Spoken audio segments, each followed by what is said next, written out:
নমস্কার বন্ধুরা, আমি রণদীপ হিস্ট্রি দর্পণ এডুকেশনাল চ্যানেলে আপনাদের সকলকে আবারও স্বাগত। আজ আমি মূলত আলোচনা করব ফিরোজ তুগলক সম্পর্কে। ফিরোজ তুগলককে বলা হতো সুলতানি যুগের আকবর। তার পিতা ছিলেন রজব এবং মাতা ছিলেন ভট্টি রাজপুত গোষ্ঠীর কন্যা নীলা। তিনি যখন সিংহাসনে বসে তার সিংহাসনের অভিষেক ক্রিয়া প্রায় সম্পূর্ণ হতে সময় লেগেছিল 21 দিন। এটা কিন্তু খুব গুরুত্বপূর্ণ, এটা আমাদের মাথায় রাখতে হবে। ফিরোজ তুগলক তার সময়ে 26টি বেআইনি কর বাতিল করেছিলেন এবং 4 প্রকার কর চালু করেছিলেন। ফিরোজ তুগলকের বিখ্যাত আত্মজীবনী ছিল ফুতুয়াত-ই-ফিরোজ শাহী। এই গ্রন্থে কিন্তু রাজ আদর্শের উল্লেখ রয়েছে। পরবর্তীতে আমরা জানতে পারি তিনি 26টি কর বাতিল করেন এবং 4 প্রকার কর চালু করেন। এই 4 প্রকার কর হলো খামস, জিজিয়া, খারাজ এবং জাকাত।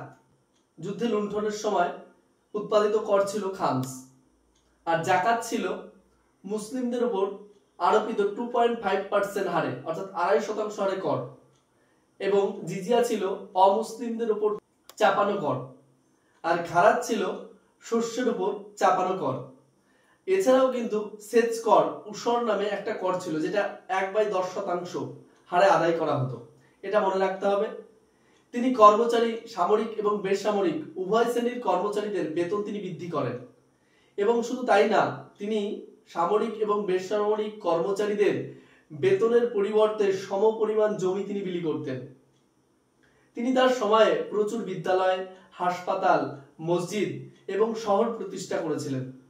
তিনি ফিরোজাবাদ, জৌনপুর এই শহরগুলো যেমন প্রতিষ্ঠা করেন, এছাড়াও তিনি প্রচুর পরিমাণে মসজিদ, মাদ্রাসা, এছাড়াও সেচ ব্যবস্থা, তিনি প্রায় 150 মাইল খাল খনন করে যমুনা থেকে হিসার পর্যন্ত সেচ খাল খনন করেছিলেন। আমরা পরবর্তী ভিডিওতে চেষ্টা করব যে ফিরোজ তুগলক সম্পর্কে আর কিছু গুরুত্বপূর্ণ তথ্যগুলো দেবার। আর তুমি যদি চ্যানেলে নতুন হয়ে থাকো, অবশ্যই চ্যানেলটিকে সাবস্ক্রাইব করে নোটিফিকেশন অন করে রাখবে। ধন্যবাদ।